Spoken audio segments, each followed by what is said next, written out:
is Michelle Gines with another Let's Connect session. And remember, if you have not already subscribed to this channel, please make sure you hit the subscribe button and hit the bell so that you will be notified every time we've got a new session that comes out each week. Well, now you know that every time you see me in this Let's Connect session, you know that I am talking to somebody amazing and fabulous. And today is certainly no less. We've got in the session with me today is the Dr. Andrea Hendricks. Hello, Dr. Andrea. How are you? Hello, I'm doing great. How are you doing, Michelle? Thank you so much for doing this. I'm excited. So how are you doing? I am doing fantastic, Andrea. I really am. And I am just, listen, we're going to get into this interview because, listen, I want everybody to know what is going on with you. How are you doing? I love it. I love it. So, Andrea, for those who may have, of course, I have opportunity always to present to some, but introduce to others. But why don't you, for those who may not know you, why don't you share a little bit about who Dr. Andrea Hendricks really is?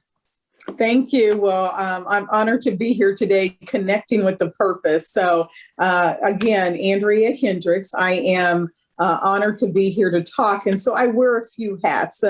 First hat, my day-to-day, I'm an HR executive, diversity executive, and have the distinct pleasure of working and leading Cerner Corporation's diversity, community engagement, and charitable foundation. So that's my day job, and I enjoy that. I also am engaged in the community and serve on numerous boards and help in our community to give back in so many ways. And we won't list those today, but I think it's important that your work is not only your what you have to do, but also your purpose and passion. And so giving back to the community and being involved in community organizations is a part of that. And then I'm also an author of 2 books. And so I know today we're going to talk a little bit about that. So I won't go into great detail, but that hopefully helps. I was born and raised in Texas and Kansas. So I moved from Texas to Kansas, went to school in Kansas, and then moved to Kansas City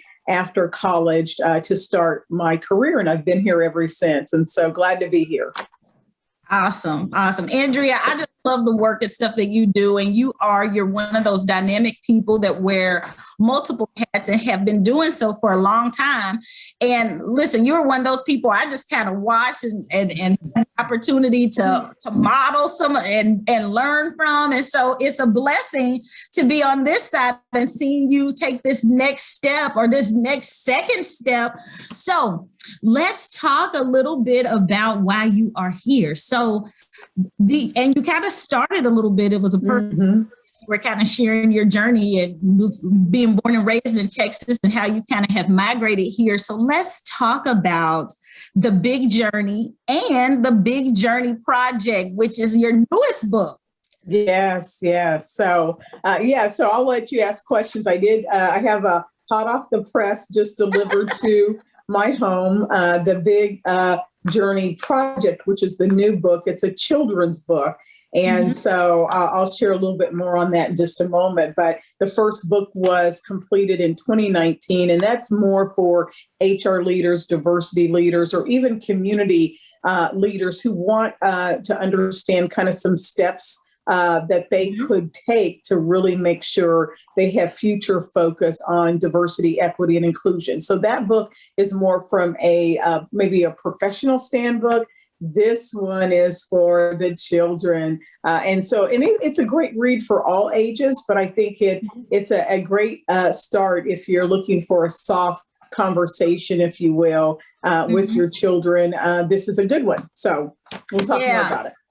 Absolutely. You know what, Andrea, one of the things as you were putting it together, why don't you share kind of what you shared with me about even brainstorming and thinking about putting something together for children, specifically around diversity, because, it's good.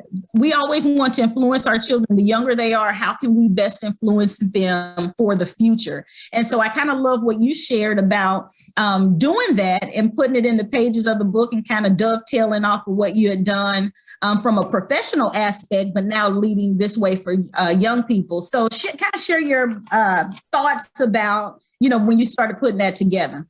So I'll share first that I think when we think about diversity, oftentimes the subject, we consider it as being a heavy topic that, once children get to high school or college, that's when they'll start maybe understanding diversity. Actually, the research points to as early as 3 months to 5 months of age, children start to make correlations between race and gender. And then each and every month or, chapter after that, up to 5 years of age, they have really formed lasting opinions, good, bad, ugly, or indifferent, about diversity, equity, and inclusion. And so when I was thinking about this, I thought about my journey of what, how I've evolved through living in part South, born in Texas, and then moving to predominantly white communities, and looking at whether or not diversity journey can be onboarded and should be onboarded at a young age. And I would say, yes, you're experiencing it every day. You may not understand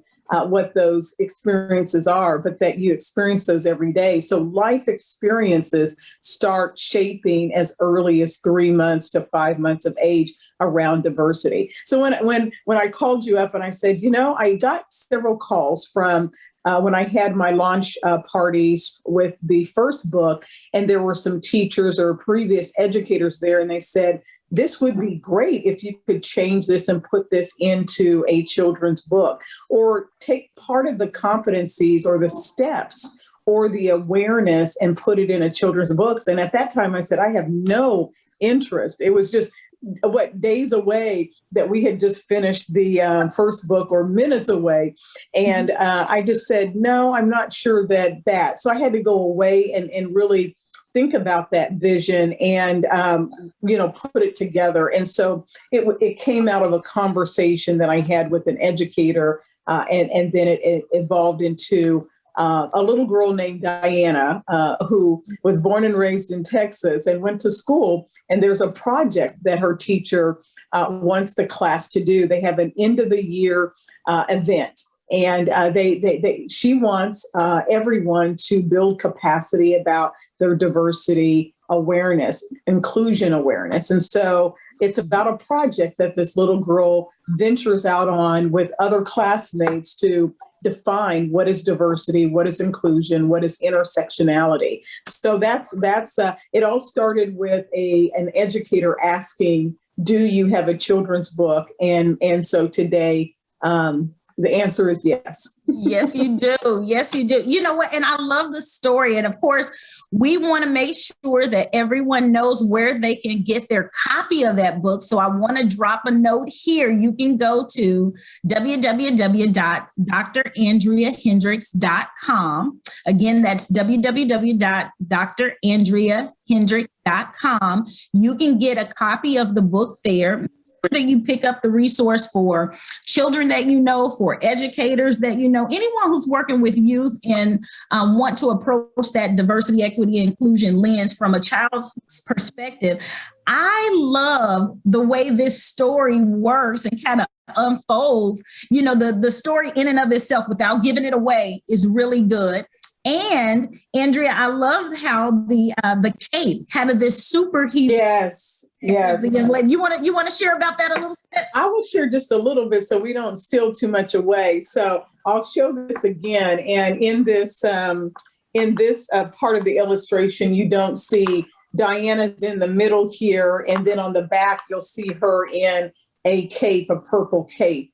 And a part of the first book, I talk about how we have to be superheroes or super sheroes to be effective in this area, that just doing what is good and maybe what is the next step great may not get us through moving the needle or building capacity with diversity, equity, and inclusion.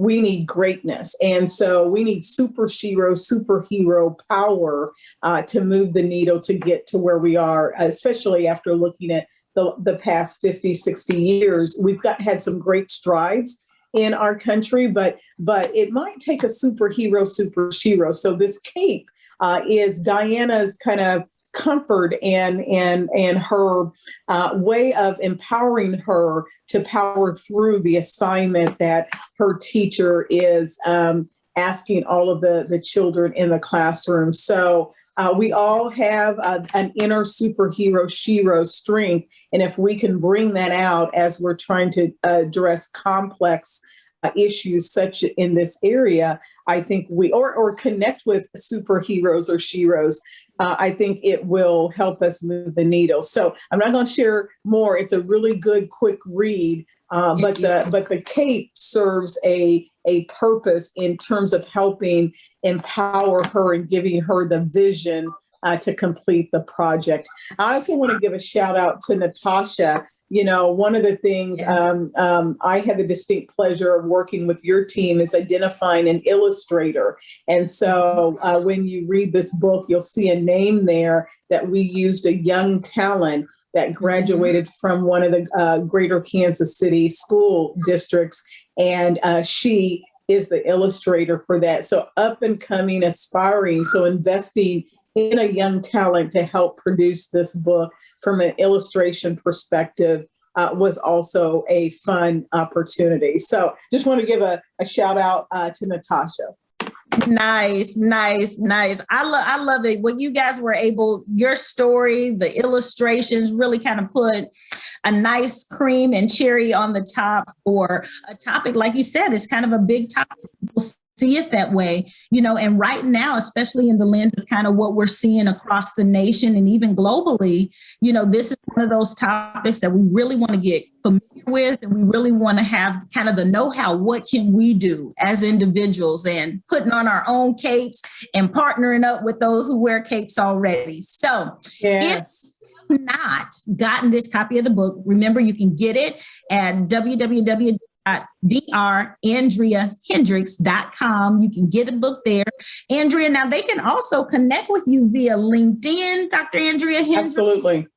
Facebook, as well as Twitter. She is all over the place. You can connect with this dynamic young lady here that serves her community and her corporations and people very well. Andrea, I love you being here. Now, before we get out of here, it seems like the time goes by way too fast, doesn't it? Way too fast. What would you say as a last comments, kind of final thoughts before we end the show today? What would you like to share? What would you share with people? Yeah, so I'll share maybe one thing that I think is important for us to keep in mind as whatever book. There's so many rich books out there, authors, and in this space and other spaces. And I think having a variety of opportunities and resources and tips to help you shape your family's journey is great. And I think the final thing is we've got to move from a monocultural mindset to a multicultural mindset. It is great to value your own culture, ethnicity, and heritage and gender. But if that's the only focus you have through your life's journey, you will have a perspective and not have a wide scope or a full paradigm of perspectives, and really moving from monocultural mindset to a much more multicultural mindset will be critical for us to really advance the future destination of diversity, equity, and inclusion work. So my advice to all is do more reading and increase your knowledge and understanding so that we can influence behavior and create better actions around this space. Yeah. Awesome. Andrea, it's always a pleasure. I learn something new every time I talk to you. So moving from that monocultural perspective to a multicultural mindset. I love that. Thank you for being here today. Oh, you guys, we always get good stuff when we are here on this Let's Connect with Purpose Publishing and Michelle Gines. If you have not subscribed already, make sure you do that.